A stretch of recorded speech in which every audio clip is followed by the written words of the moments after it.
STAT340 Data Modeling 1. So now we are shifting topics from data exploration to data modeling, and we will actually do data modeling for the rest of the course in different ways. So let's look at the contents of this week's module. It's about simple linear regression basics, you could say. First, I will have to say a few words about unsupervised versus supervised methods, because this is a phrase that you come across. Linear models is what we are going to look at and see the definition, how we sort of write them in a more mathematical language and what it means. Fitting models to data, a few words about it, not very much. Hypothesis testing, and this is sort of an important topic in STAT340 because we do this a lot. Sometimes we also compute what we call confidence intervals, sort of as an alternative perhaps to this hypothesis testing. Yeah, it's sort of two approaches to reach the same sort of conclusions. And finally, some diagnostics, because we need to be able to verify if the assumptions we make about our models are at least not severely violated, because if they are, then all the things we compute up here is sort of worthless, right? We can't base our conclusions on models who are deviating severely from the assumptions, and models always make assumptions, right? Some kind of assumptions is always there, and we have to be aware what are these assumptions. That's really important. So this is mostly from chapter 10 in our book. It's also a little bit from chapter 9, I think. At least chapter 9 contains some stuff that may be relevant here, but it's mostly in chapter 10. And this is regression basics. So if you have had some course like STAT340 or something like that, you will recognize this. This is not different from what you see in those courses, really. So, data modeling in general first. We have seen up to now explorative analysis, like principal component analysis or, for instance, clustering. And what is characterized by these methods is that we are sort of open-minded. We have no specific hypothesis, we are only looking for something in our data. And anything is sort of allowed. There is no sort of rules, you could say, in explorative data analysis, because you don't conclude either, right? You make no conclusions based on this analysis here. These are only for exploring the data, and later on you go further. That's quite typical, right? You start out always with this, and then you get some ideas about your data, and then you can do the more sort of sharpened analysis, and that's what we are going to do now. These methods are often referred to as unsupervised methods. And what is meant by this unsupervised? Well, we will see shortly. Here is a typical data setting, right? You have a table with p columns and n rows. And the variables are the columns, right? x1 up to xp. Let's call it x now, this table here. The difference to what we are going to look into now is that with data modeling, it means that we assume something about data relations. So we have some models specifying some very specific relations, and this makes it supervised, because now we typically have one variable over here who has sort of a special role. And this is what we often refer to as the response variable, and we typically give it a separate name. Why? I mean, it's usually part of the same data table, right? So by storing our data, we store everything in one big table. So it's not like a separate table that I draw. Don't mistake that from this drawing. It's one of the columns as well, but it has a sort of a special status, you could say. And then we call the other variables predictor variables. So let's say there are p of them here now. So then we actually have p plus 1 columns in our full table. The point is that this response variable is now sort of supervising our analysis of these data here. We are now looking for relations between these variables and this one. That's why this one has sort of a special, this is sort of the target, the response variable. And we are asking question, are there any relations between the variables over here and this one? So not in between these variables here, but only relations between these ones and this particular response variable. And that's what is called a supervised analysis, when you have this one to sort of guide you, right? Remember, if when you do PCA, you only look at the data over here, right? When you do clustering, you only look at the data over here. And in this first assignment, we did some PCA, and then we colored by an additional column. When you make the plot, you should color by an addition, and that additional column is typically what we would call a response, right? But we did not use it in the PCA itself. We only sort of add it as a coloring to the plot after the PCA. But in a supervised analysis, you use this data. So that's the difference between unsupervised, you have no response. Supervised, you have a response variable. Simple as that, really. Two main purposes for these supervised methods, and that's quite typical. We will come back to this actually in a couple of weeks, but I mention it here now because in many applications, you could say, the purpose of doing supervised modeling is prediction. It means that you sort of expect that in the future somehow, or you have some new cases where you would like to know which value this one takes, right? For instance, think about this assignment 1 dataset where these were cancer types, right? Cancer types. And then you can imagine you make some new measurements of these variables that we already have measured for some persons. We suspect a new person to have some cancer, and then we make some measurements and we want to predict what cancer type does this person have. So that's prediction purposes, and they are quite common. I mean, all the data science courses are really filled up with this. So if you are mostly interested in prediction, the DAT courses at NMU are really the ones you should take. And in many applied sciences, this is important. The other reason we do supervised modeling is explanation. And this is what we try to emphasize a little bit more in this course, to make it sort of a little bit different from the DAT courses, right? Because some of the tools and methods and ideas are the same, but we use them in slightly different way, perhaps, or with a different purpose here. And what do I mean by explanation? Well, we are not really concerned about the prediction as a purpose on its own. We are more interested in understanding what is affecting what. And this requires a slightly different approach sometimes. Because you can, for instance, build very sort of complicated models that do excellent prediction, but it doesn't really reveal to you how things are related in this world. It's like a big black box machine, right? You feed something in at one end and you get some remarkable good predictions out at the other end, but you don't really understand more about how did this input affect the output. And that's what we try to focus more on here. And that requires simpler models, you could say, in general. In general, simpler models. Okay, regression. In a regression setting where we are focusing now this week, all these variables are numerical ones.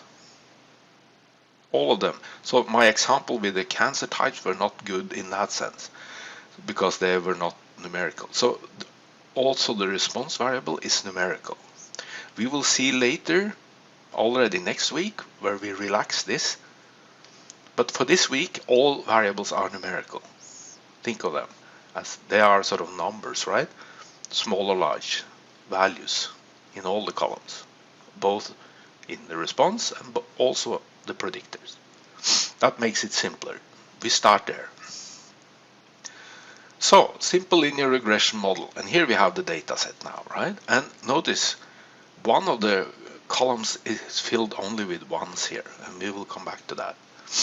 Because here we have the general sort of formula, you could say, or the equation that is that you will see all the time, right? This is sort of the mathematical uniform for the simple linear model, where we have the response variable on the left hand side equals, and then we have some parameters, what we call them, beta 0 and beta 1. And here is this predictor, and this is now only one predictor variable over here.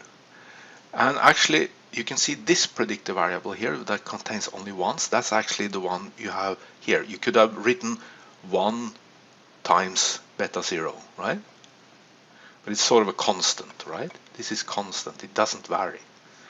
So instead of 1 times beta 0, we omit the 1 here, right?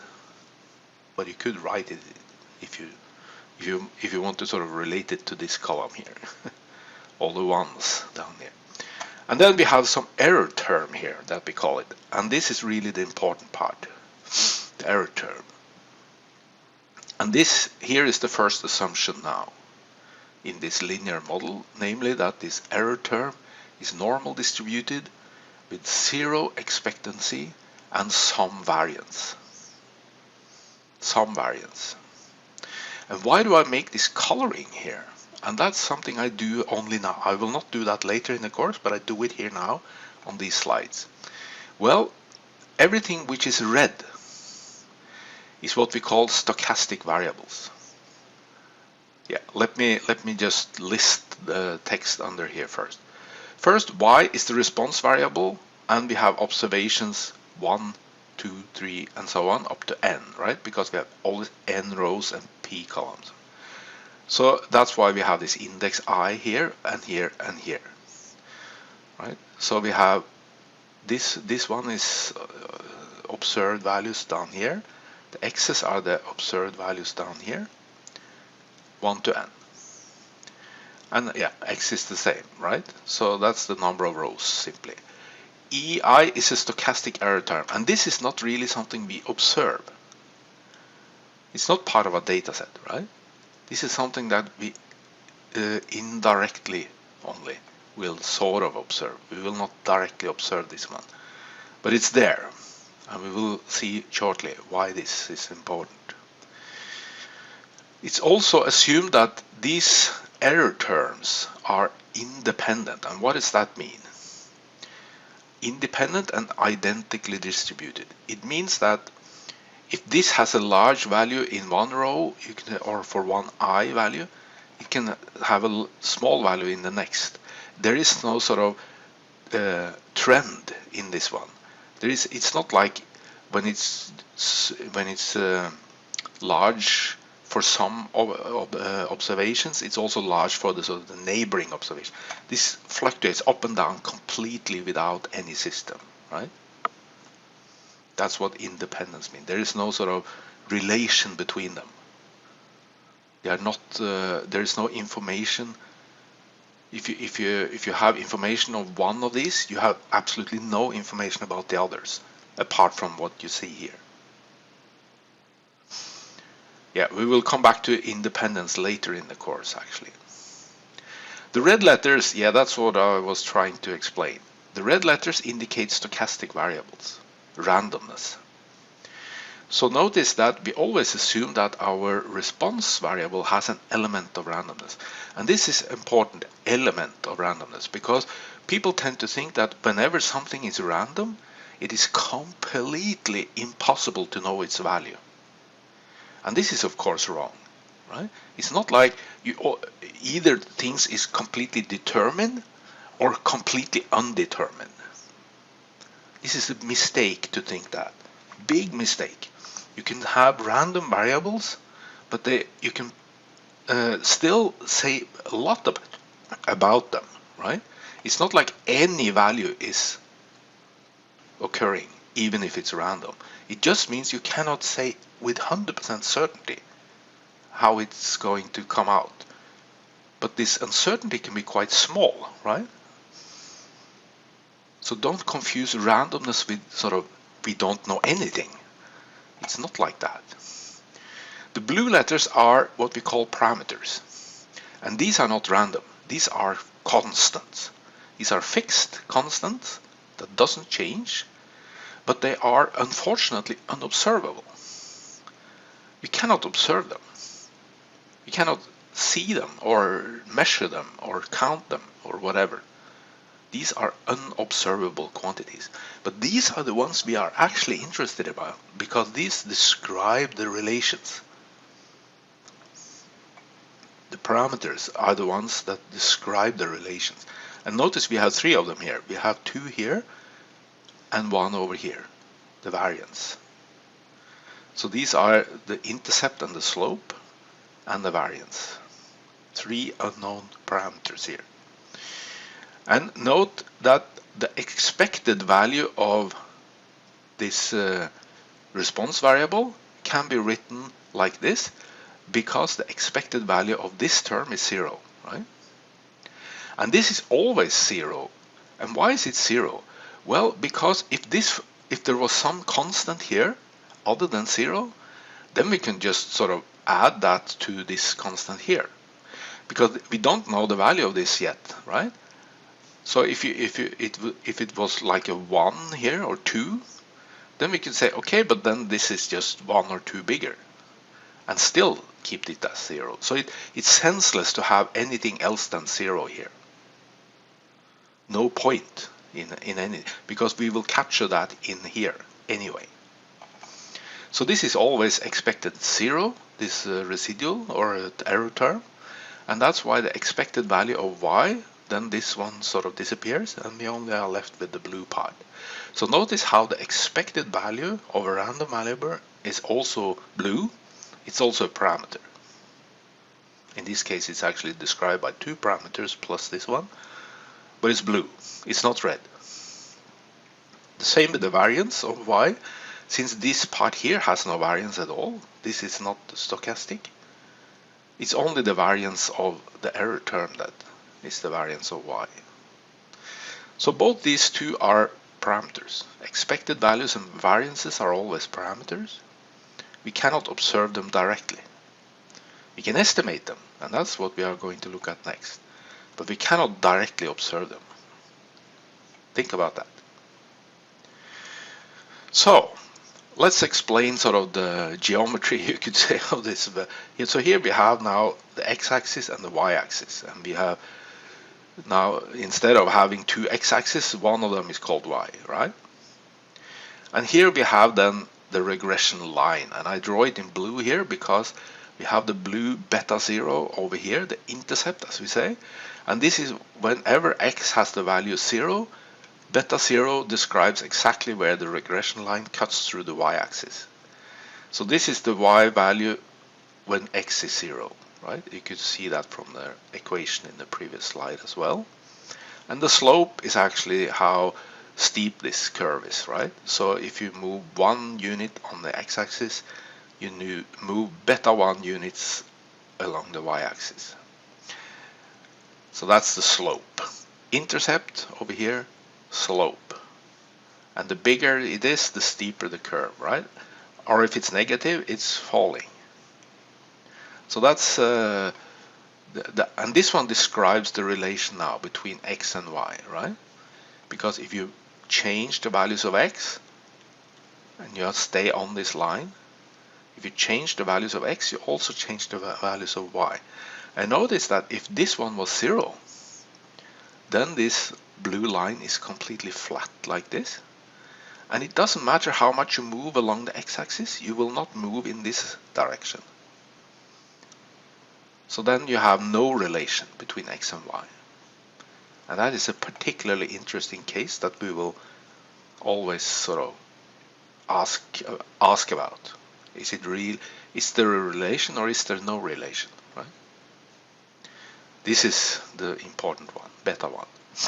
Okay, let's add some observations here. The three red dots are now some data points, and these red lines are just the sort of the distance they are away from the blue line. And notice we always measure it along the y-axis, right? Vertical distances. That's important here. It's not perpendicular like we did in PCA.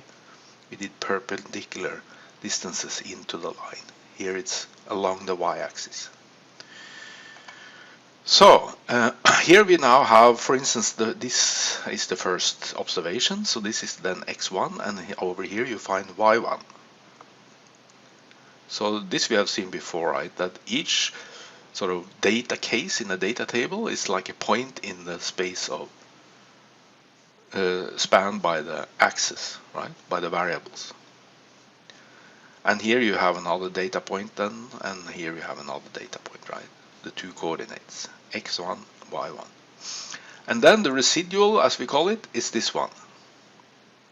The residual here. And notice this one is red because this is not the actual error term. This is the observed error term. The observed difference between, the difference between what we observe and the underlying expected value. So if beta 1 is not 0, there is an effect.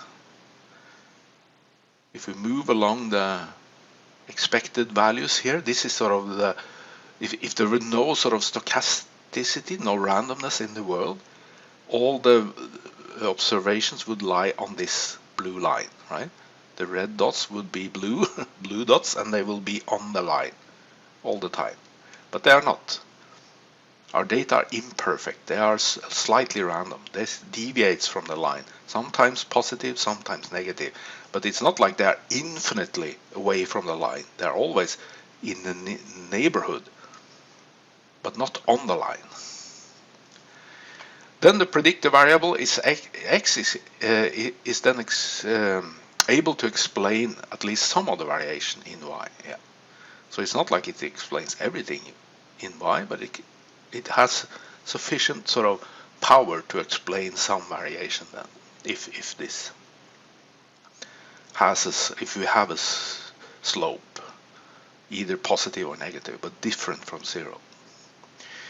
So in order to state if there is a relation between x and y, we need this here, right? This becomes really important to know the value of this one, this blue one here. And notice it's the blue one we need the value of, not the data sort of. So fitting to data is what we call estimation, right? And I will not say very much about this here, but I will only mention briefly that whatever we use in this course, I think in all cases, it's based on, the estimation is based on the maximum likelihood principle, which is a very general principle for estimating parameters. It's not the only principle. There are other ways as well, but this is the one we will use in this course. I think in all cases also later. I can't think of any exception on that. So it means we find values for the parameters such that the likelihood function is maximized. So what is this? What is a likelihood function? Well, I will not go into the details since this is such an applied course. But you can say that the likelihood function is completely defined by the distribution of the error term. So the fact that we assume we have normal distribution error terms, that determines how the likelihood function should look like. And actually the likelihood function is based on trying to express the probability of the data given the parameters. Probability of the data given the parameter. However, it turns out when the error term is normal, distributed, and also identical, sort of independent as well, and identical, then this likelihood function turns out to be particularly simple. Because the likelihood function, which is sort of complicated stuff, It's maximized whenever the least square function is minimized. So you can see the least square is just sort of a mirroring function of this one. And the least square is so much simpler. Here you have it. And this is not so difficult to understand, I think. So let's see what is here. So this is sort of the least square function value. And notice we now sort of plug in two values for the betas here, beta 0 star and beta 1 star. So just think of this as completely randomly selected values. Completely just, you're asked to just guess for two values on this, right? And then what is the sort of the least square value? Well, notice here that we sum from I equals 1 to n. So we make a sum over all data rows, right? And here we have the data, the y and the x. So we do something to each row, right? And this looks very much like the Euclidean distance, if you remember from last week, doesn't it? This is quite similar to the Euclidean distance. If we had y minus x squared, and then we sum this, and then we took a square root in the end. So there is no square root here, but it's almost the same. We take y minus, and then we plug these values, beta 0 star and beta 1 star, into this equation, right? So this we take from the 2 slides ago, the linear equation, right? Because this value here should be quite similar to this value here, right? It's only the error term that is the difference between what's here and what's here, if you have the correct values of these two. And then you square this and sum up, so you get a sort of a value. And the smaller this gets, the closer these values here are to the true values, you could say. So this beta 0 star and beta 1 star are just some plugged in values. Think of them as that. And then the solution gives us the estimates here. And the solution is to search around now, plug in new values, and see where is this function on its smallest. Where do we get the smallest possible value from this expression here? That's where we have the sort of the best choices for beta 0 and beta 1. And these best choices we call beta 0 hat and beta 1 hat. And now I type these as red again, because these are red because they are influenced by this one, which is also red, right? So you can imagine now that you replaced these data in this column with some other, you repeated your observations, right? You get slightly different values here, and then you get also slightly different values here, because this randomness of the response is sort of inflicting the estimates. So they also become red or random, has some element of randomness in them. So we are not actually seeing the blue values here now, but they should be pretty close, right? They should be pretty close. So they are not the true blue values, but they are estimates, and data are always red, sort of. The response is always red. And from these values we now get the residuals by just plugging them into this equation and solving for their error term. So now we have the error term hat, and these are the observations, these are the residuals we sort of, these are the observed error, you can say. It's not the real error because we don't have the blue values in here, right? It's pretty close, pretty close. And from this we can then estimate the variance, the last blue parameter, right? By plugging into this formula here, actually, this one. So you can see from the least square we get the regression coefficients first, and from them we get also the variance estimate. So all the three blue parameters have now some estimates. But remember, it's not the true values. They are slightly inaccurate because of the inaccuracy of the data. Let's just visualize this briefly. You are going to do an exercise on an app that will also visualize this, but let's say this is the data where we have the x and the y, and we can see there is a trend here, so there must be a curve in here somewhere, right? This blue curve should be somewhere in here, I suppose. What we can do now is to plot the least square function. So if we have, let's say this is the beta 0 axis and here the beta 1 axis. And by just systematically now selecting all kinds of values in the combination of these two, we can plug it into the formula on the previous slide and compute the least square value. And it will look like a valley, like this, you can see here. We can plot it like a map instead. So here we now have the beta 0 axis and the beta 1 over here. So you can see there's a hilltop over here and a hilltop over here. That's the ones you see over there. And then you have the valley in the middle. So now we are looking for where is the combination of beta 0, beta 1 that gives us the minimum value, the lowest point in this valley. And it's somewhere over here, I suppose. Beta 0 equals 2, beta 1 equals 1. And if we plug that, if we use that, beta 0 equals 2 here, that's the intercept, right? And the slope is 1, so if you move like 2 units to the right, you should move 2 units up. Then you can see this is the solution then, the red line here. And notice this is not the blue line, because we never actually see the blue line. But this is probably pretty close, right?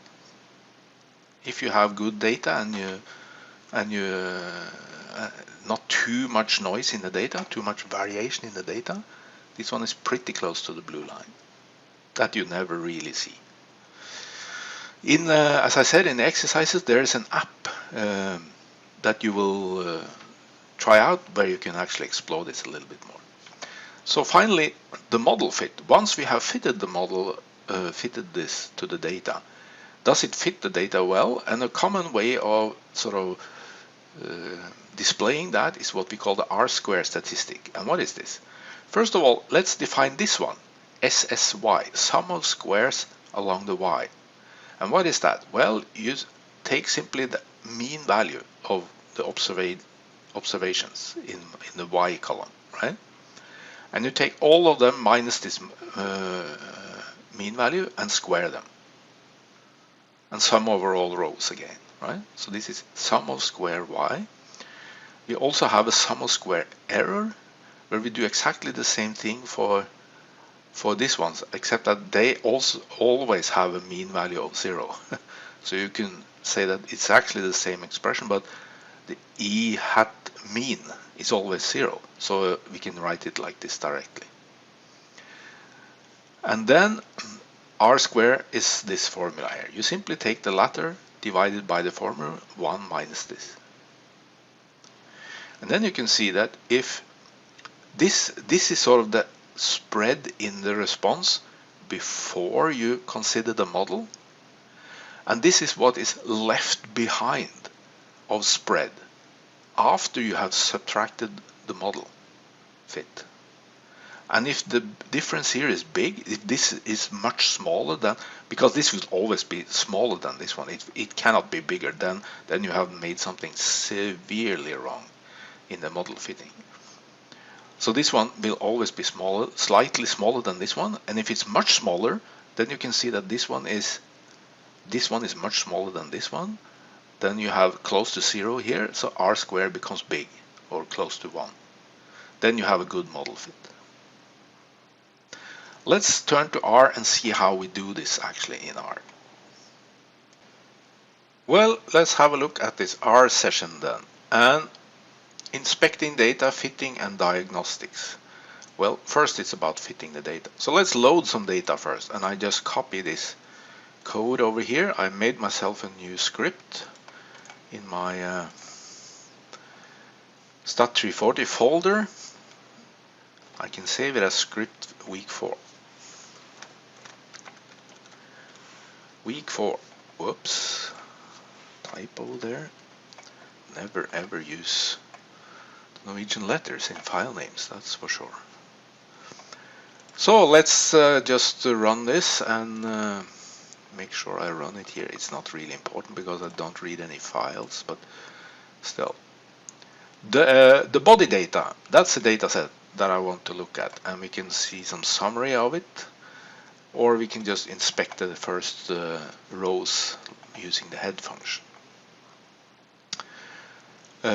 So you can see that it's some measurements of persons. Each row is a new person where we have measured the weight of that person and the height and the age.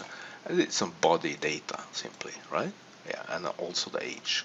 But let's only focus on the first two columns now. This is a very simple example, right? So we fit a linear model, and of course we assume now that there is a linear relationship between weight and height. And this is not a very exciting example, but it's easy to understand, I suppose, for everyone.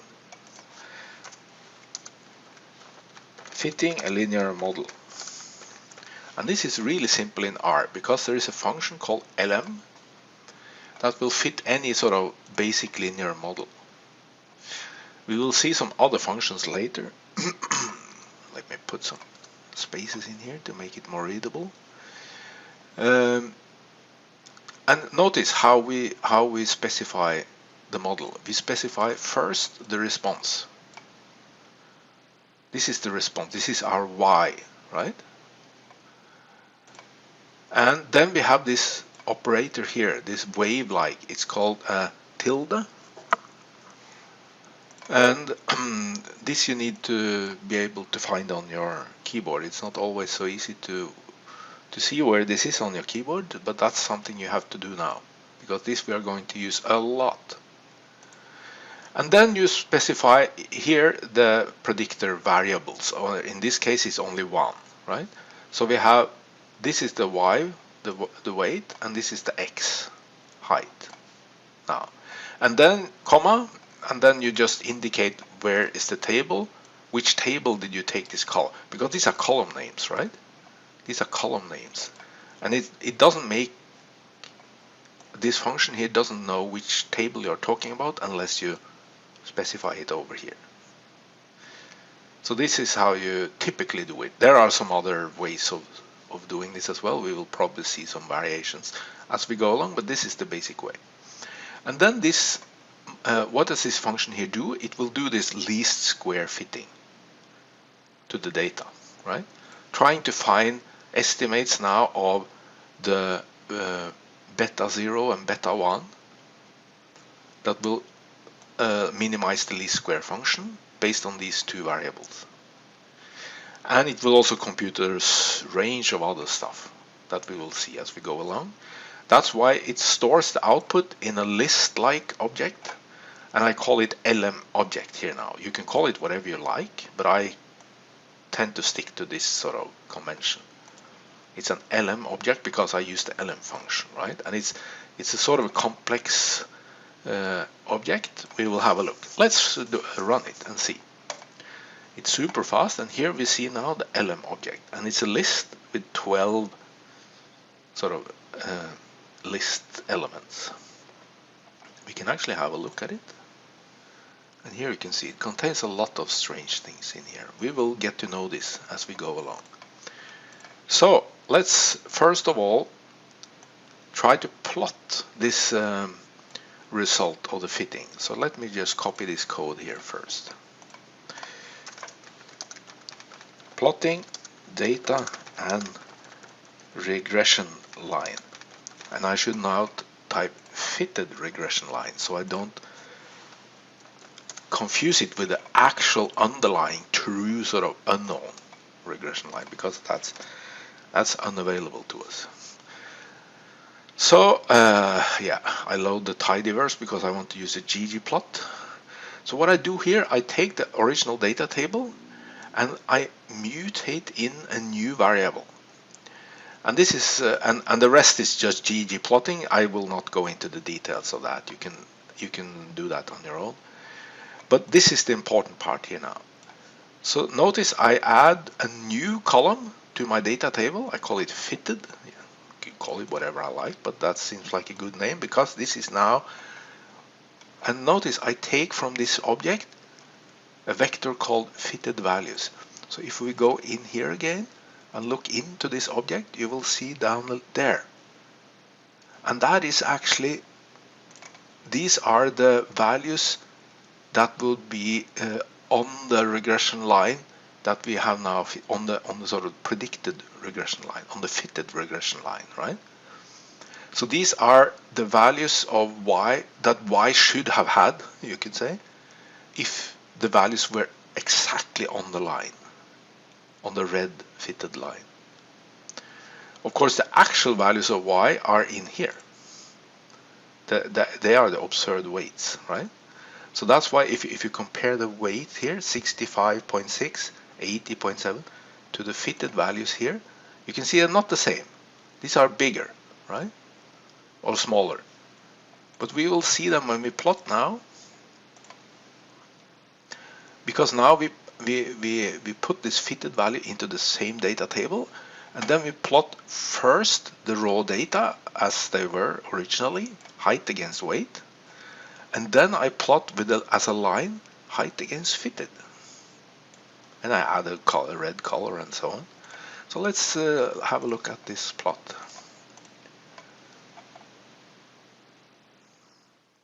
Yeah, took a second or two to load the tidyverse, and here you can see the plot. So now all the data are plotted as black dots. I should actually have used the red dots as well, shouldn't I? But at least here you can see the fitted regression line now, right?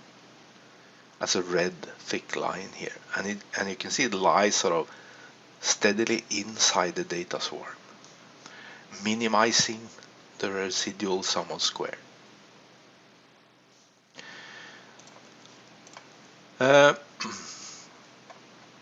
We can also add the residuals in a similar way, so just let me copy the next chunk of code here. So now I take the body data again, I mutate in fit. Yeah, okay, this I didn't really need to do it over again, I have already done it. But no, I need to do it again because I never actually stored this, right? So if you look at the body data table now, you don't see any fitted column because I never actually stored it. I just did the mutation and then I piped it directly into the plot, but I never stored it as a new version of the body data table. So the body data table is untouched. So that's why I have to do it again over here. And I do exactly the same thing for the residuals. You see that? So when we go back to the LM object, there is also a vector here called the residuals.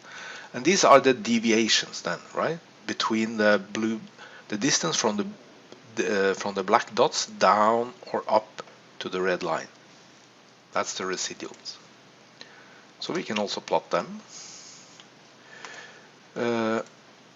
And here I plot them as dots only. And now you can see that they are all around 0, right? Some of them are above 0, some are below 0.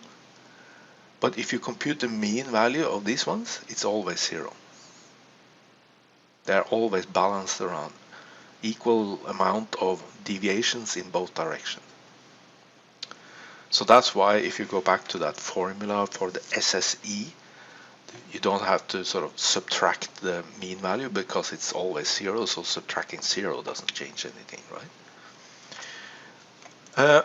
Let's actually compute this R square manually, and this is something we don't do manually, but let me do it once just to have done it, just to see that it's not sort of magical.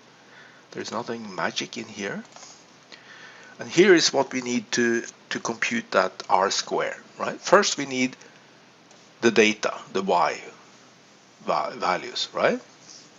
And we need the residuals, the E hat values. So those we can sort of take out from, this is from the raw data column and this is from the LM object.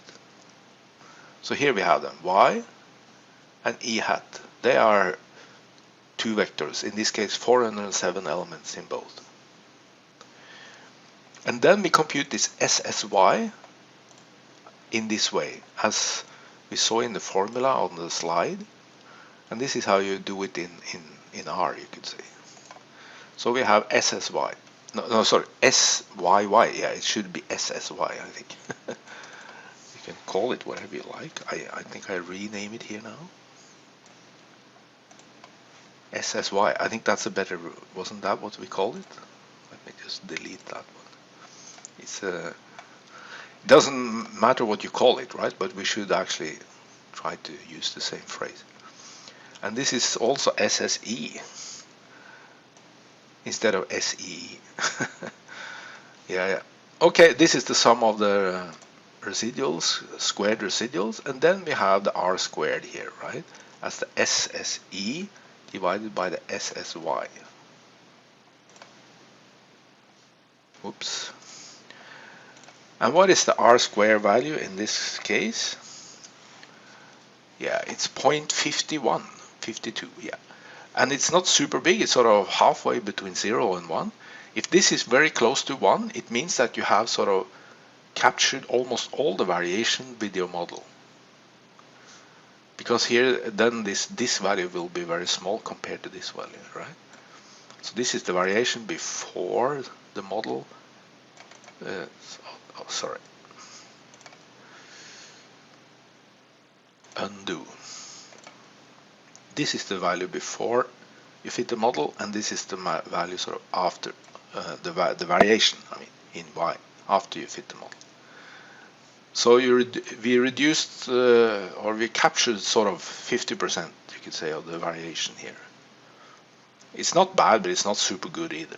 So this was a sort of we need probably some more than just height in order to explain the weight of persons. It's not that much power in having that height only. Okay, hypothesis testing. So we have fitted our model to data, and we ask, does X actually affect Y? And remember from the previous slides that, okay, not if the slope beta 1 is 0, right? But if this is non-zero, then there is an effect, large or small. And the effect is larger the larger or the more beta 1 deviates from 0. The problem is we do not know this beta 1, the blue one. Only its estimate, right? And this is not the same, right? It's not the same thing, even if this is probably quite close to this one, it's not identical. And it's also random, right? There is an element of randomness in this one. And this is quite important, because if you base your statements on the estimates only, sort of, you can say that, okay, I estimated beta 1, it's different from 0, there is an effect. Yeah, but this is only valid for that particular data set. That particular data set that you used to fit your model. This one applies to sort of all data sets, right? If you repeated your data collection over and over and over again, this one will be the same each time, but this one will not. So any statements we make about the world, you could say, should actually be based on these basic, the underlying parameters, not on the random estimates we have here and now. Because that's not really interesting, right? You haven't said anything about the world. You have said only about your particular data set that you have right here, right now. And when the next data set comes along, this one has no implication. It's completely without value. This one is the one we have to base our conclusions on, ideally, right? But of course, we need to make use of these ones as good as we can. So the null hypothesis is always based on the blue values, right? There's no point in making a hypothesis about the red ones, because they we have observed already. We don't need to sort of make any hypothesis about them, because we have them observed. So the null hypothesis is exactly this case, where beta 1 is 0. There is no effect. And that is typically the null hypothesis, as we call it. That's sort of the conservative, boring outcome, right? There is no effect. While the alternative is then sort of everything else. There is some effect, saying there is a slope different from 0, right? And if this null hypothesis is true, the error is not normal distributed and independent and blah blah blah, then this statistic here, which we will see now, computed from this one here, and this one here, and this one here, in this way. This one is now t distributed with n minus 2 degrees of freedom. So what on earth did we do here? First, notice this is now the sum of square variation in x, and that's something we can compute directly, right? Once we have the x's.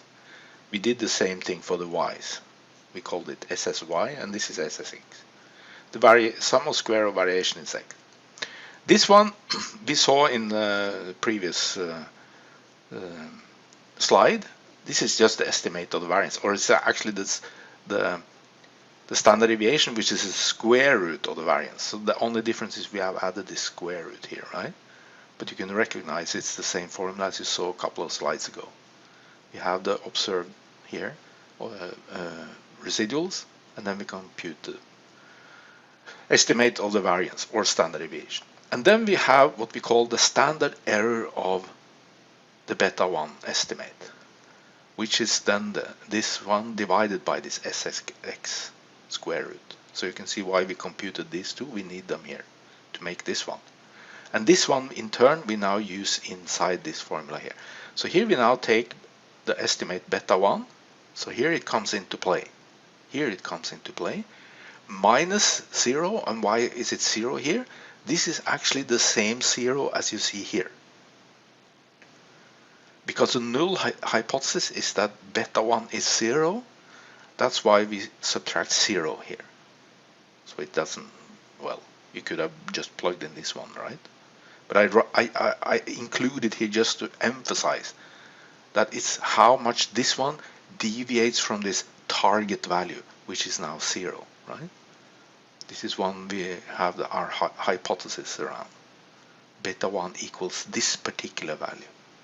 And that's the particular value that you see over here.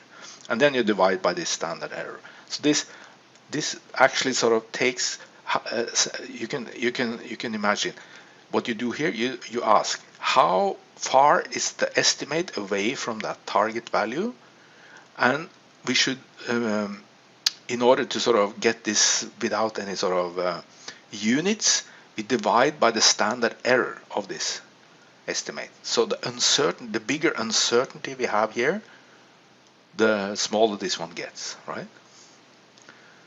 And that's the t value.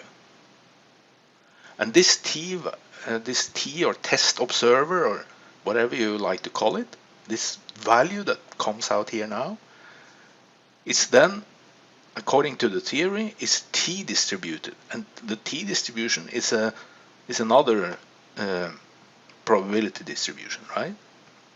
But it's only t distributed if the data originally were normal distributed.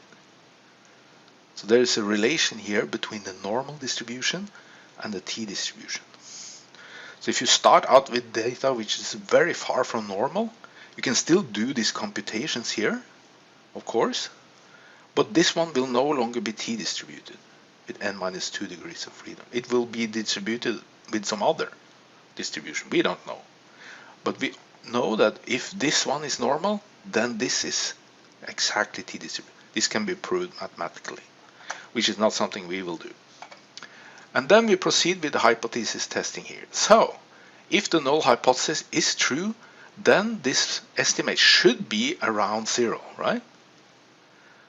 If the true underlying blue beta 1 is 0, then of course the estimate shouldn't be very far from 0. Or more specifically, this one should be a sample of the t distribution with n minus 2 degrees of freedom. They are sort of, because this is sort of just a, you can think of this as sort of, you plug this into this formula on the previous slide and out comes this one. So these two are sort of very related, right? If this changes value, this changes value. And the p-value in this case, that's the probability of sampling a t-value at least as large in absolute value as this t-value here. And that's the size of the shaded areas. In this case, if the beta 1 value comes out as rather small, right, close to 0, then this here will also be quite small. So let's say it's here, right, on the positive side, or here on the negative side, depending on the sign of this one, because the sign isn't important here, right? It's only deviations from 0. It could be up or down. So in this case, the t-value is pretty small, and then the p-value is the area outside on the upper side here or on the lower side here. These two added together. That's the p-value. And in any probability distribution, the full area is 1. If you take the full area, it's 1. And you can see these two together make up pretty big proportion of this, right? So this will give us a rather large p-value here. Let's say 0.6 or something, right? 60% of the area is shaded here now. However, if this one is very big in positive or negative direction, it means that this also becomes very big in the same positive or negative direction. For instance, out here, 2.3 or something like that, or -3, right? And then you can see the area shaded outside this is now pretty small. And this is now a very small p-value. So it means that a small p-value you get if you are sort of far away from the target value of 0. And then we reject the null hypothesis. We say, okay, this one is probably false then.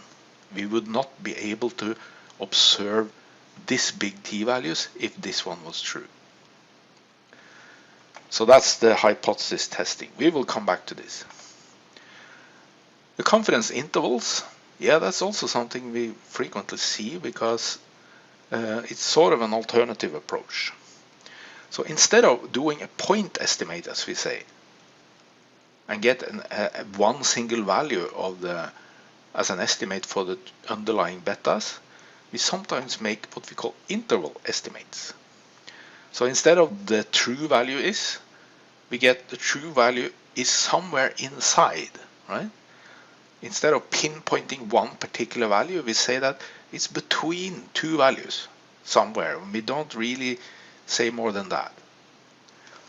And then a confidence interval, we typically write it like this: 1 minus alpha, where alpha is a small decimal value now, times 100% confidence interval for beta j. And this, note that the confidence interval is for the blue underlying value, but it's based on the estimates, of course. So that's simply the estimate of the parameter, either beta 0 or beta 1. It applies to both of them, but it's usually beta 1 we are interested in, right? And notice here we again use this t distribution. So this is what we call a quantile from the t distribution with n-2 degrees of freedom. And notice again we use this standard error of the beta. So it's actually the same sort of quantities involved here as you saw in the previous slide, really. That's not so surprising because it's the same sort of, it's again a t distributed value. This one here is the t quantile. So we can imagine it looking like this. If you have the beta axis here, let's say this is beta 1 axis.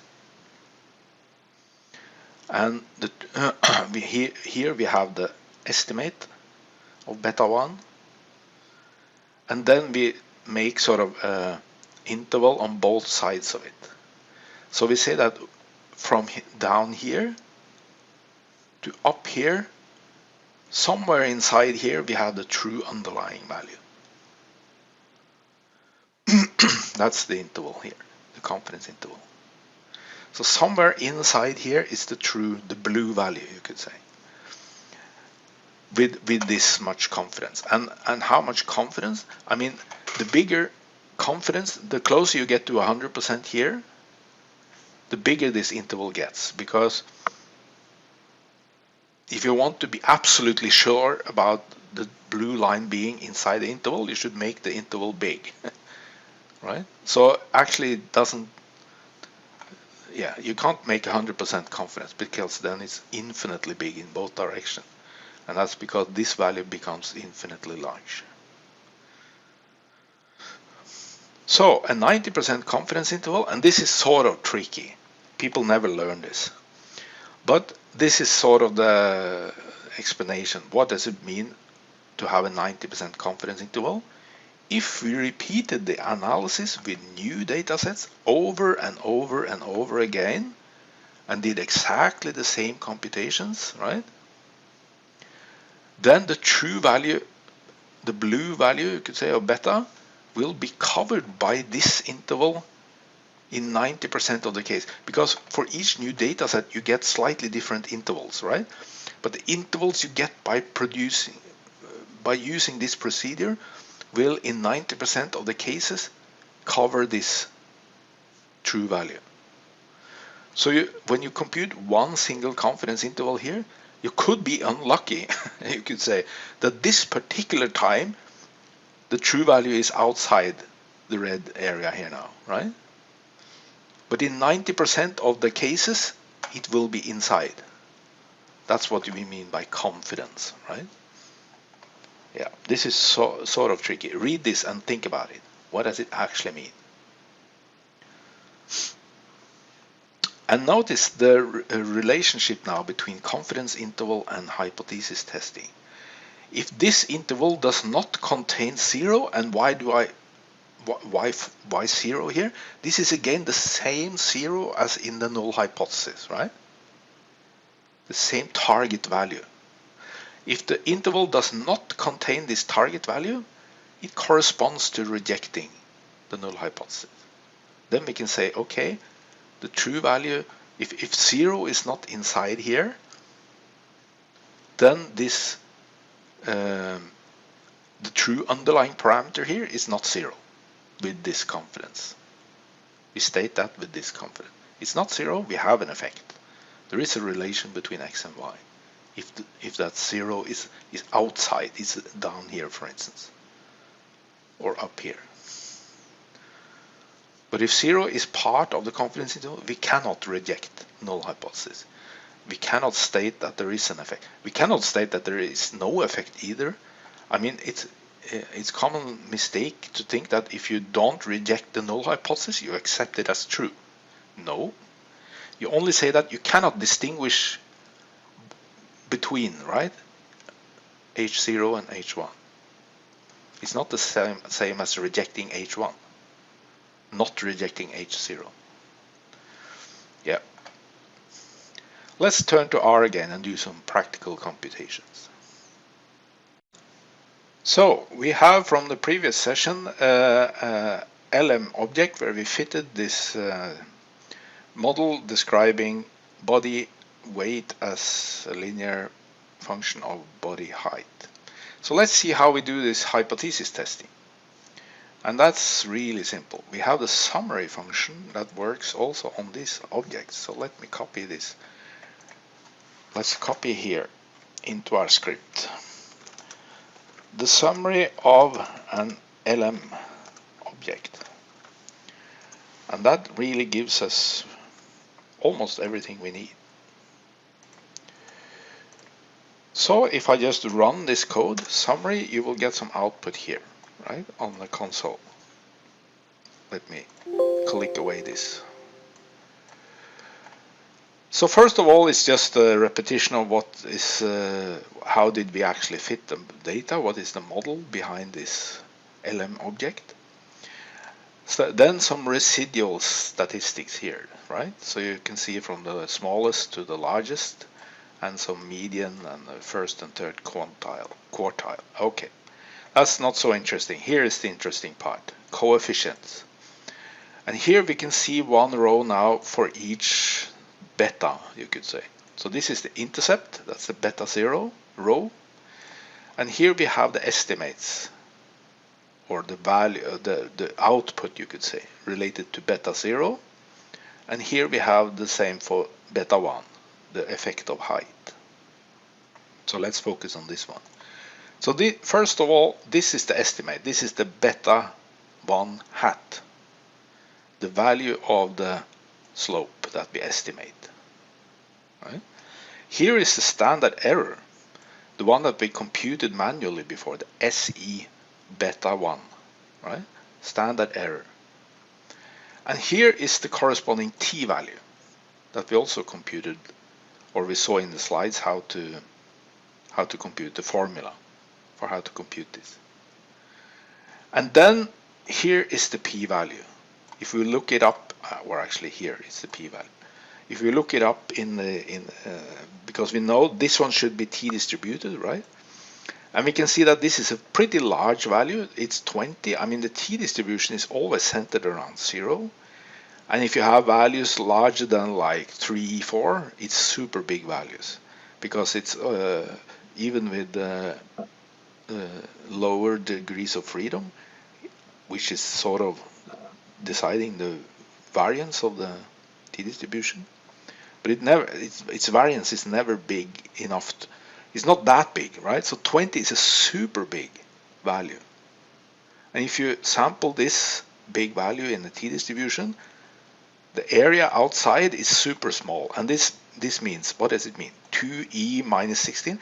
It means 2 times 10 to the power of minus 16. And it's even smaller. And why is it written like this? It means that it's so small. This is actually the smallest value that the computer will deal with. And this is 10 to the minus 16, so it's 0.000 with 16 zeros, right? And then 2. So it's 0.00002, and it's even smaller than that. So this is for all practical purposes, this is 0, right? This p-value is so small. When it's this small, it's ridiculous, right? So it means that here we can reject the null hypothesis with large confidence, or with a very small p-value. So that's what we are looking for in the output of this summary function. That's the first thing we would look for, this one here. Yeah. There are also some other things here. Among others, we see the multiple r square. This is the r square. Remember, we computed it manually. So here you can actually get it computed. You don't have to do that manually. But notice the value was the same. And that's good. So, yeah, we can do some manual computations here to get exactly the same thing that we did before. And let's do that just to have done it once. I mean, that's... since we get this output, we normally don't do this, but just to have done it once. It's nice to see. First of all, we have this again like we saw before. When we computed the r square, we have the y and the e hat, right, taken from this LM object. And then of course we also have the x, and we can either take it directly from the data table, or as in this case I take it from the LM object, because it's also stored inside that object. And then the betas hat, and these are also in the LM object under the coefficients. If we go looking here, there is the coefficient, right, the two values, intercept and slope. So I also collect them here now. And then of course I need this n and p, number of rows and number of columns, length of betas. And then we can compute this sum of square things again. So now we have collected sort of all the stuff that we needed, and now we compute this SSY, SSX and SSE. Sum of squares. Sup, sup, sup. And then the hypothesis test requires some so yeah, this is, what is this one? It's SEE. Yeah, this is this standard error, or actually the square root of the variance, right? That we saw in the formula. And then we have the standard error of the beta, which is also this one divided by the square root of its SXX. This is also something we saw in the slides. And then we can compute the t-value according to the formula and now we do it for beta 1. So we look at the second coefficient, right? The first one is the intercept, the second one is the slope. So the t-value for beta 1, like this. So let's t beta 1 here. Yeah, it's the same as we saw in the summary, right? 20 point something. It's the same as we saw here, the t-value. And then we can look up the p-value. And what is the p-value? And then we use a function called pt for computing from the t distribution. In R you will have functions for computing this for all kinds of distributions. And they are named by the distribution name. So for instance, you have a p-norm for normal distribution, you have a pt for the t distribution, and so on.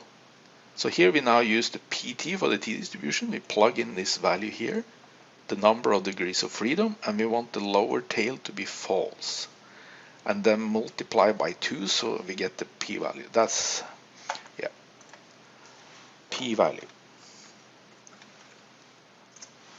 And there you can see it's, yeah, to the power of minus 66. So actually when it says smaller than 2 times 10 to the minus 16 here, it just indicates it's super small, right? And here we can see so 66 zeros after. Yeah, this is very, very close to 0. So the p-value here is super small, manually computed. But of course we don't really do this manually since we have all the information we need from the summary. But do it once just to see how things are actually done. And finally, the confidence interval. How do we compute the confidence interval? Well, that's super simple, because there is a function called confint that we can use to compute the confidence interval. And then you typically give the LM object with all the fitted values and so on, and then you specify the confidence level, right? So if you want in this case 95% confidence interval, right? So if we do that, and I don't store it here now, so I just get it written out like this. And then you can see here you get again one row for each of the parameters. First the intercept, then the slope.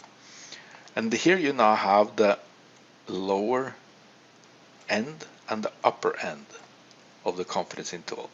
And notice now that the smallest value is 0.91 and the largest is 1.1. So there is no 0 inside here, right? There is no 0, it doesn't cover 0.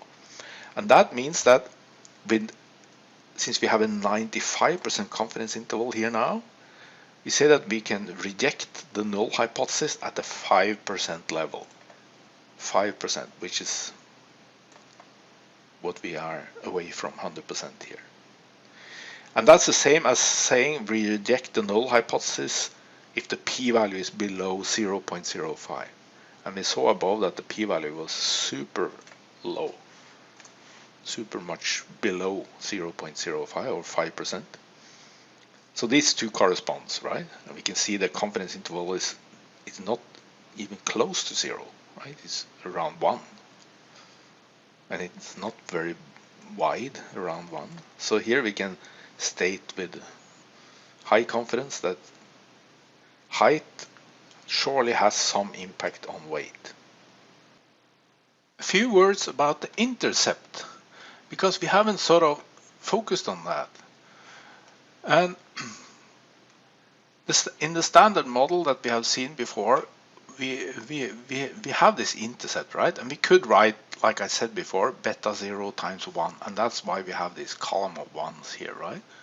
So the intercept is sort of included in all data, cases implicitly, right? And we have this assumption of normal distribution, etc. When it comes to this body data example, shouldn't really, since x is the body height, if the body height is 0, then the body weight must also be 0. This, I mean, if this is common sense. If a body has no height, it's nothing, right? And it has no weight either. Shouldn't that sort of, isn't this a silly model in that sense? Because here we have possibly some weight even if we have no height, right? X is 0, then this is still there, right? So it's sort of a silly model. But, so shouldn't we require this to be 0 actually? Because that is sort of how we think of bodies, right? It makes no sense to have a weight unless you also have a height. No, this is not how we should reason, because the data set we have no data for these super small heights and weights. And then we should not force our model to be valid in that range. And this has to do with where our model is valid, right? It's valid around where we have collected data. You cannot assume that a model like this explains how things are far away from where you have collected your data. So the only exception is if we center our data. And that is something we frequently do, and we have already done this. Remember we did when we did the PCA. And we can do exactly the same thing again here. Subtract the mean value from all columns, both here in the response and here, and for also actually here. And what is left here then is only zeros, right? Because the mean value in this column is 1, because it's 1 everywhere. And if you extract 1 from 1 everywhere, it's only zeros left. So then actually the model, if we call this centered y prime, and we call the centered x prime, then the model will be like this, right? With 0 here. And then you can see this term vanishes. So we only now have the slope. And the point is, the slope you have here is exactly the same slope as you had up here. So centering the data, and we saw this when we did PCA, centering the data will not alter the relations between the x and y. When we did PCA, we had sort of between the x's, but think of this as just another column, right? So the relation between x and y is not changed by doing centering. The only thing we sort of obtain by it is to eliminate this intercept completely from our equation. And this is sometimes done, and it's actually quite often done, I would say, when it comes to, especially when we have many predictor values, many columns here. But we will probably not do it in most cases, but remember this is always possible to do, right? Replace your original data by centered data, and then you can actually fit a model without an intercept. Let's just take a minute and see how we do that in R. Okay, so let's have a look at the intercept and model validity region. So first, let's just do some plotting here. And I copy this over here, and I just, oops, put my cursor here and run this. So here I have plotted now the data with the regression line as we fitted before, but I have just expanded the x-axis so that we have actually x equals 0 inside the plot. Right? I did this by setting the limits for x like this. So here we can see that our data are for bodies of these heights, and height 0 is never, we are not even close, right? Not even close to that. So all our data is out here, and then we should not expect our model to be valid here. That's my point, right? So making this So forcing this intercept to be 0, even if it makes sense for bodies, it doesn't make sense for this data. It's a model for data, this. We can actually fit a model without an intercept. And let me show you how to do it. This is the code. And let me copy the whole bunch here and show it in here instead. So this one here, this line here. Notice how we do it. We specify weight as a response as before, height as a predictor. Let me put some add some space in here, and then we subtract -1, or we subtract 1, right? And this is the way you specify a model without intercept in this LM function. You can always do this if you like. -1, take away the intercept. And this is legal, it's not illegal, so we can fit this model. And then we can plot the similar result for that model. And now you can see that the slope changed, right? Quite a lot as well. So that if you extend this line now, it will actually cut through here in the intercept here. But this is not a better model for the data, because this is a model which is forced to be bad in a sense, because of this requirement out here that has nothing to do with our data. So this will be a poorer model, I would say. It fits the data poorer. Actually, I should mention, if you compute r square for this model, it looks like it's bigger, but that has to do with how r square is computed in this summary function. So I will not dig into that details, but it's not the same r square. If you have a model without intercept, it computes the r square in a different way. So it's not comparable to the one we had earlier. So let's see what happens if we center our data, and that is interesting, because here we do, let me copy the whole chunk first.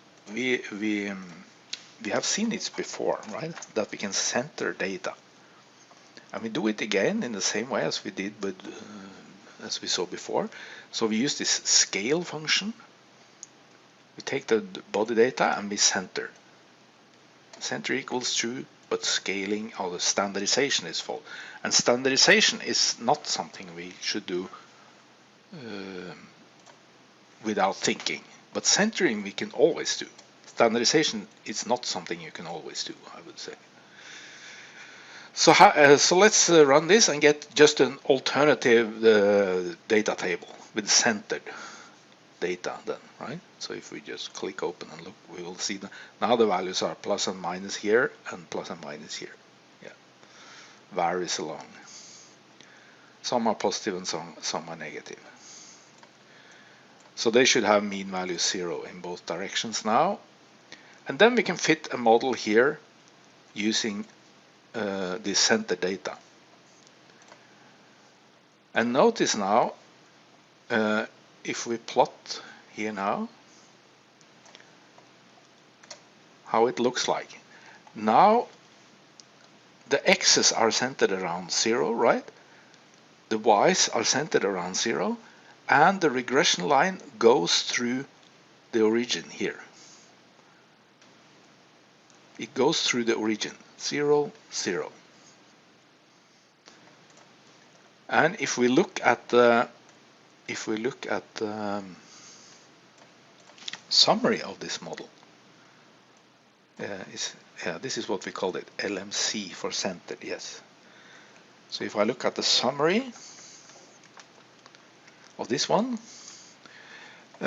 you can see that we still fitted an intercept here, because I didn't tell the model to take out the intercept, but the intercept is it's super small, right? It's 10 to the minus 15.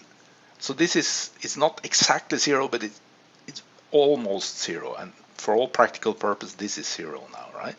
And we can see the t values and the p value is it's so actually in this case I would fit a model with -1 here, right? Because now I have centered data, so now I can fit a model without an intercept, and I can plot again, and you will see no change here. And if I now run the summary, then you will see there is no intercept anymore, only height now. But the values for the intercept is unchanged. No, so the slope, the estimate for the slope is the same. The t-value is the same. The p-value is the same. We can draw exactly the same conclusions whether we use the center data or not when it comes to the slope. So let's finish this lecture by talking a little bit about model diagnostics. Because there are some assumptions we make, right, about the world when we put up these models. And if these assumptions are severely violated, then we cannot make the conclusions, right? We cannot do the hypothesis testing or the confidence intervals we compute are. We can always compute them, but they don't mean what they used to mean, right? If this, because all these assumptions about distributions, for instance, are no longer valid, then we cannot conclude. What are the assumptions? Well, first of all, are the residuals approximately normal with a constant variance? And this is one of the assumptions, right? That the error term is normal distributed and IID, as we say. And it's the two last letters, identically distributed. It means it's the same variance all over the place, right? And in order to sort of reveal if this is the case, we have something called a QQ plot. And we will see that shortly. I should, however, say that this normality assumptions is not the most critical one. We can actually tolerate quite big deviations from normality without being too concerned here. So, yeah, don't be too sort of hung up on the normality of your data unless it's severely distorted. But if it's sort of, I mean, the normal distribution, you know how it is the bell-shaped thing, right? If it's sort of a symmetric distribution, it's not really bell-shaped, but it's usually good enough. It's only if it's heavily skewed, right? So there is sort of a very big tail on either the right or the left-hand side, then it's more critical. But we will see. Are there any outliers? Extreme data points? Yeah, that's also something we should be a little bit concerned about, and that has to do with constant variance, right? In some sense, because this may influence our results severely. And we also have some ways to reveal this: studentized residuals, we will see shortly, and leverage values. Both these can be used to sort of see if we have some extremely influential data. This is perhaps more important. In the cases where we have this, it's not so difficult to repair the situation, because then we can just take out these influential data points from analysis and redo the model fitting without them to see if the conclusions changes. We will see that. And independence, and this is probably in many ways the most critical, but also the most difficult assumption to reveal. And this is not something we can actually just see by looking at the data. It has to do with how the data were collected. And are the data cases related in some way beyond what is specified by our model? And this we will come back to, because when we talk about mixed models later in STAT340, we will deal with exactly this dependency between data points. That's exactly what mixed models are doing. So for now, we assume that data are independent. And if they are not, we may draw wrong conclusions, but we will see when we come to the mixed model how to sort of fix that. But this is tricky. More on diagnostics. Yeah, the studentized residuals, what is this? Well, the residuals they should be normal distributed, right, with some variance. And that variance depends on the scale of y, of course, right? If you measure, for instance, the weights in the body data that we have seen, if you measure the weights as kilograms or in grams or in tons, you get completely different values, of course, right? Even if the weights are the same, the numbers change. And then, of course, the variance, the size of the variance also changes according to the scale, right? So in order to make it sort of scale-free, we do what we call studentized residuals, because they are t-distributed and they are sort of comparable regardless of the scale of y. So a studentized residual larger than around 3, that's a sort of a rule of thumb, right? If it's bigger than 3, then it's sort of extreme. We don't expect to see many studentized residuals larger than 3. Or minus 3. I mean, this goes both ways. Here is XY plot, and this is the other point here, namely the leverage. And the reason I make this plot here is because I want to show how a single data point can severely influence how you fit your model. So imagine we had, if this is the data point, how should we fit the regression line here? Well, it will surely look something like, it will lie something like this, right? With a negative slope. It goes through here and it goes through here. But if we take away this point here, the slope will completely change to be like this. If you sort of ignore this data point here and only use the data points up here, the slope is suddenly completely different sign. It changes completely, whether this point is included or not. So this is a sort of a dangerous data point to have in your data set, because this data point alone takes over the whole, it sort of influences the model too much, or the model fitting too much. And this is exactly what leverage is about to try to reveal to us. Indicates if a data case has extreme influence on the fitting of a model. And if we find such data points, we should try to omit them, refit the model, and see if the conclusion changes. So if we have n data cases and p predictive variables in our data set, we compute the leverage values for each data point, and if it's bigger than, and this is again sort of a rule of thumb, if the leverage value for a data point is bigger than 2 times p divided by n, it indicates an influential data case. So you can see that the size of the data set is involved here. It's not like the studentized residual, which is always on the same scale. So a leverage, what is considered a big leverage, depends on the size of the data set, like this.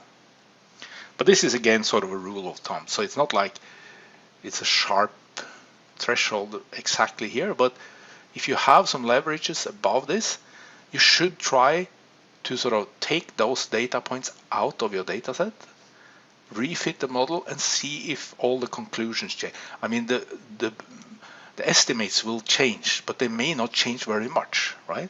So the p-values are still small, and everything comes out the same conclusion. And then it's not. Then you can put them back in, because they didn't have critical influence, you could say. So how do we improve the model then? If the diagnostics told us that the residual indicated bias, for instance, the relation is not a straight line. That is also one assumption, right? Or the variance is not constant. That is another assumption. What do we do? Let's focus on this one first.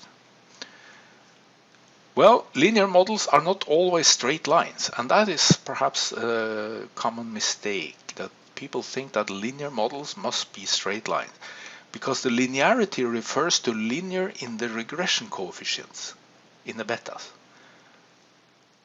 It's not the straightness of the line, you can say. when we talk about linear models, it's linear in the coefficients, not in the x's or the predictors. So we can easily add, for instance, a second order term like this, where we have x and also x squared. This is still a linear model, but you can imagine the curve, or the fitted curve is no longer a straight line, it's a curved line. But no problem, it's still a linear model. With the same assumptions here again. So this is legal. And this is a way to fix this bias, right? If it turns out that the that the trends are not straight, we can fix it easily. So just to emphasize, for instance, this one is also a linear model, because even if there is sort of some non-linear term, it seems here, it's not really non-linear, because this is just a look at this as transformation of the x variable. And if you call this transform just put a new name on it, and you see you have a linear model again. This one, however, is not linear, because here we have the parameter squared. So this is no longer a linear model, but this is. So a linear model is quite flexible, actually. It's much more flexible than some people think. Okay. Improving the model in the other way. How about if the variance is not constant? What do we do then? Well, we may transform the response. So instead of using the original y, we make a sort of a new y, which could be, for instance, a log transform of the original one, or a square root of the original one. Both these two will tend to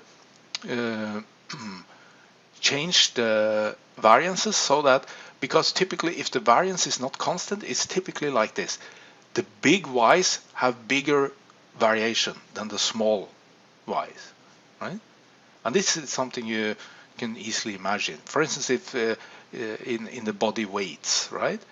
If you weigh, when you weigh sort of heavy people, it's more variance between the heavy people than between the light people, right? The small people. Simply because they are bigger, right? And these transform will then make the variances more equal, because a log transform and a square root transform will always reduce the size of all the values in y, but they will reduce the big values more. So all values become more similar to each other, and then also the variances become more similar to each other. So this is a typical trick we do sometimes.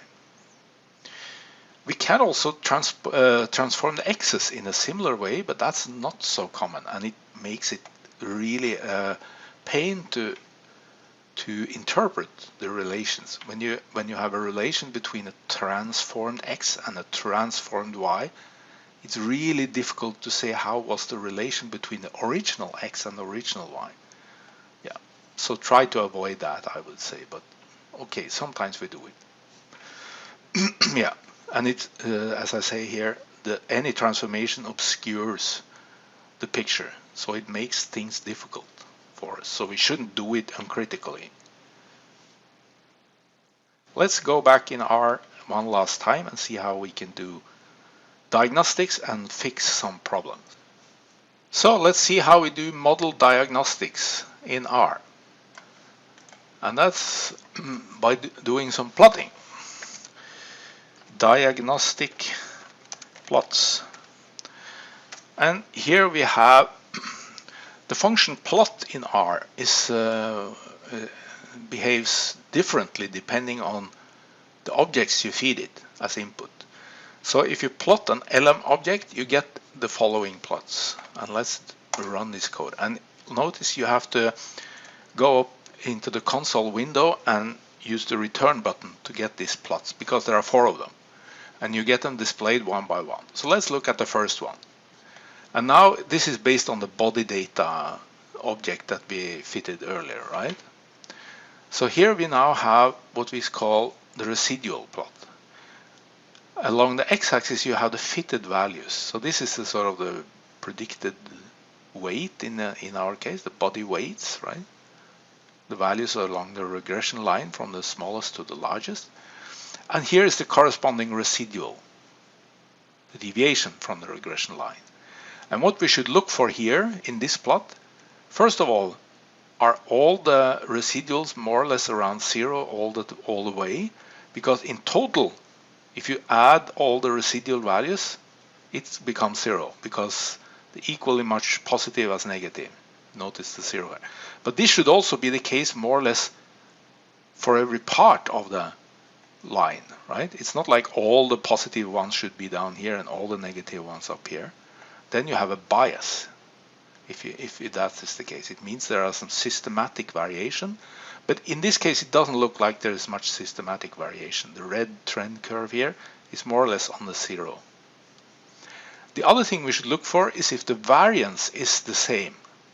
Is the width of the swarm the same down here as it is up here as it is in the middle? If that is more or less constant, it means the variance is constant here, right? It's the same variance for all data points. So look for the trend line and the width of the swarm in this plot. Let's hit the return and get the second plot. Here we can see if the data are more or less normal distributed. And here you have the standardized residual, so it means they have standard deviation 1. And here you have the sort of the theoretical quantiles of the normal distribution. And if your data is normal distributed, all the dots here should be on that dotted straight line. Can you see that dotted straight line? And yeah, because here is the sort of the residuals from the largest up to the from the smallest up to the largest here, the most negative to the most positive, and they should be distributed according in the same way as here. I would say that we tolerate quite some deviations here. And often we see some deviations at each end. Typically, that's where you see the deviations. And we tolerate quite some deviation. So this is not a severe violation, I would say, of the normal distribution. Remember I said in the lecture slides that we tolerate quite some deviation from normality. The next plot, yeah, that's something we just simply skip. I don't say anything about it. The last plot I can say a few words, and that's the leverage on the x-axis here. And this indicates if we have some extreme data points. And we can see there are two data points out here. You have sort of a much higher leverage than the others, right? And we can see also how big it is. And remember from the lecture slides, if this is larger than 2 times p divided by n, then we should be a little bit concerned, because then it means these two data points may influence the fitting of the model more than they actually should compared to the others. So all our conclusions are heavily based on these two, more than any other data points, right? So then we should consider leaving out these two data points. But the point is, this plot doesn't really tell us which data points these two are. So actually we will do some computations where we reveal this. So I would say it's the first of these 4 plots. The first one is by far the most important. The other ones you can look at, but it's not that important. Let's have a look at a different data set in order to see some more interesting diagnostics, because in this case everything looks so pretty. I want to have a data set where it doesn't look so pretty. So here I load a data set, and now I think I delete everything here, and I delete everything here. We start from scratch again. So I load the packages are already loaded, but I load this data set, bears. And what is this? Well, it's data for bears, and actually in this case we fit a model which is sort of similar to the body data, because again we use the body weight as the response in a linear model, where we use body length, which is, I suppose, the same as body height for a bear. But these are for bears then, instead of for people. That's the main difference, and also the data look a little bit different for bears. So let's fit that model and make a plot of the data and the fitted regression line here. And we can immediately see here now that there is something, the trend of the data doesn't look entirely like a straight line, right? You can see the best way of fit a straight line is this one, but you can see these are both above the straight line, and here all are below, right? So there should be a more sort of curved trend here. If we now make the diagnostic plots, we will immediately see this, especially in this first plot then. So let me plot make these diagnostic plots again. The first one, the residual, and here we see it. First of all, we see this trend curve is now it's no longer straight. It means there is a bias here. All the residuals down here tend to be positive, all here tend to be negative, and here they are, yeah, perhaps tend to be positive again, but at least, yeah. And also another thing, we see that the variance is growing. There is a small, all these are sort of smallish variance, but up here the deviations are much bigger, right? So there are two things in this, the bias and the non-constant variance. This should make us a little bit concerned. If we go and look for the normal distribution, that's not so bad. I wouldn't be concerned about this. And also the leverage, well, okay, there may be one or two data points here who has severe leverage. But again, we need to consider the value here. Is it bigger than 2 times P divided by N? Well, let's go back and do some computations instead. And here we can now compute this studentized residuals.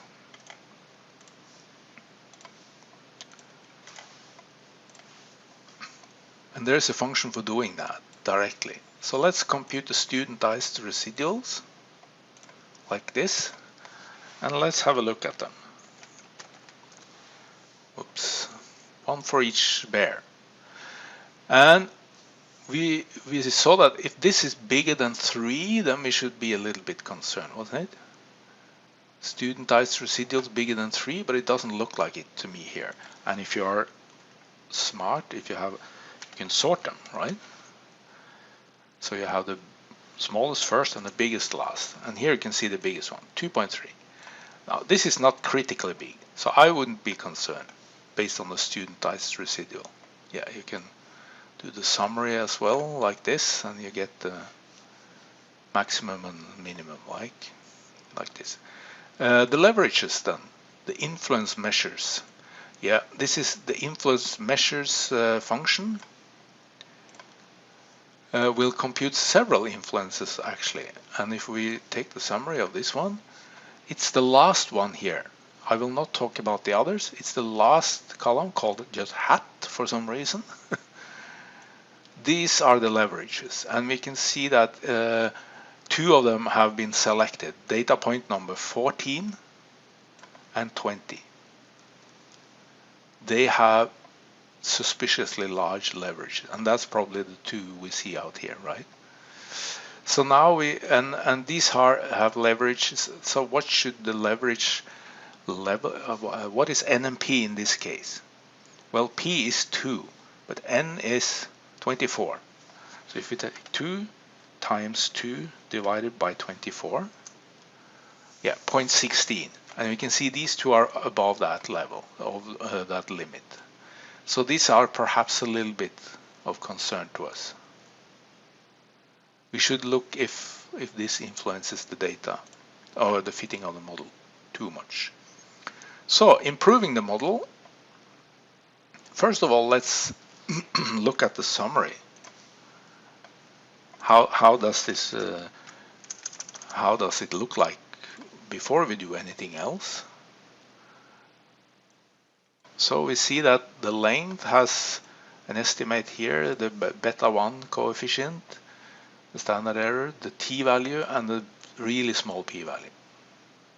So there's clearly a significant effect of length on weight, also for bears, and it's positive, right?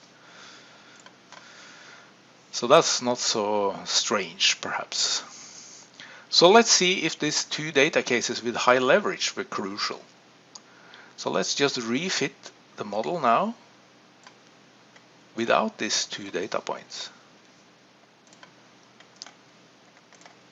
And how do we do that? You don't really have to do anything here, data table. You can subset directly here in the LM function. And this is how you take away two data points. In this case, data point number 14 and 20, because that was what we were told up here, right? You simply say subset equals and then minus 14 and 20, like this. Then it's fitted without these two data points. So let's do that and run a summary again. Did this change our conclusions? Well, no, I would say it didn't. I can see the length, the estimate, if we scroll up and see it's actually bigger. It just goes more in the same direction as we saw before. And the p-value is still super small. It's a little bit bigger, but not critical at all. So even if these two have high leverage, they are not critical to the conclusions we make. So I can leave them in. How about the bias? Yeah, that's more of a concern, this lack of the straight line trend. And here's what we can do in order to fit a model with a second order term, a squared order term, right? So in addition to weight being a function of length, it's also a function of length squared. And we saw this is still a straight, this is still a linear model, even if it's not a straight line anymore. So if we fit this model, and now make a plot of the fitted versus the raw data and the fitted line, we will of course see that it's no longer a straight line. It's a curved. And this seems to fit the data much better, right? Much better, I would say. Let's have a look at the diagnostic plots now. Could we fix the problem in this way? And yeah, let's have a look at this residual plot. Now we can see that there is no longer a very severe bias. It's a small trend in the same direction as before, but we have eliminated almost all the bias now. However, we can still see the non-constant variance. That we didn't fix. It's still small variance here, big variance over here. So it helped us in one way. So I only plot the first plot here.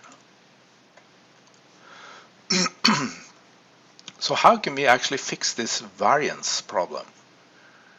Well, we can try to do some transformation. And that's what I do here now. And then I do it by adding a new column to my data frame, right? I take the bears data table and I mutate in a new column that I call log weight, because it's actually just a log of the original weights, right? So if I do that like this, then we will have we have the original weights here. And if we scroll to the right, here is the new column, log weights. And then we use the log weights as a response instead of the original weights. And notice now I just go back to the simple model again without any squares or anything, because I should now fit. Since I changed the response now, I'm not sure if I actually need that squaring anymore. And if we look at the plot now, it looks like this is now a straight line relation after we did the log transform of the weights. So now the straight line looks pretty good. Actually, I would say that the residual plot, well, it is improved, but it's still not perfect. It's still a smaller variance here than over here. So even the log transform couldn't help me fix that this time. Yeah, but actually the log transform straightened the two lines, and straightened the relationship.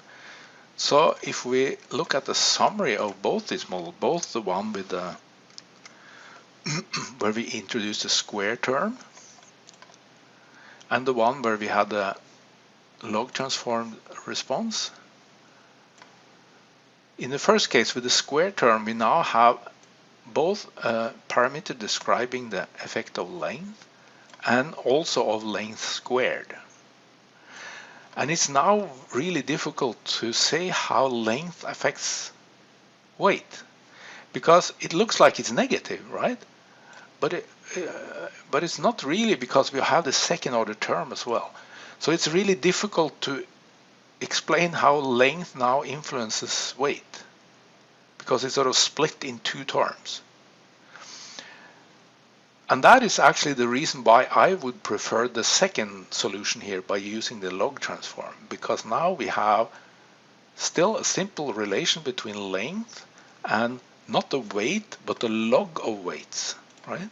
So the the slope is much smaller, but it's still positive and it's still significant.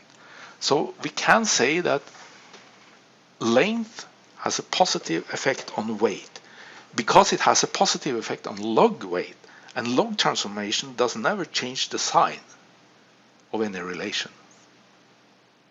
Remember that. Log transformation, if you have an increasing trend, after log transformation you still have an increasing trend. It's just less increasing, but it doesn't flip in the opposite direction, never. So log transformation is sort of simpler to handle.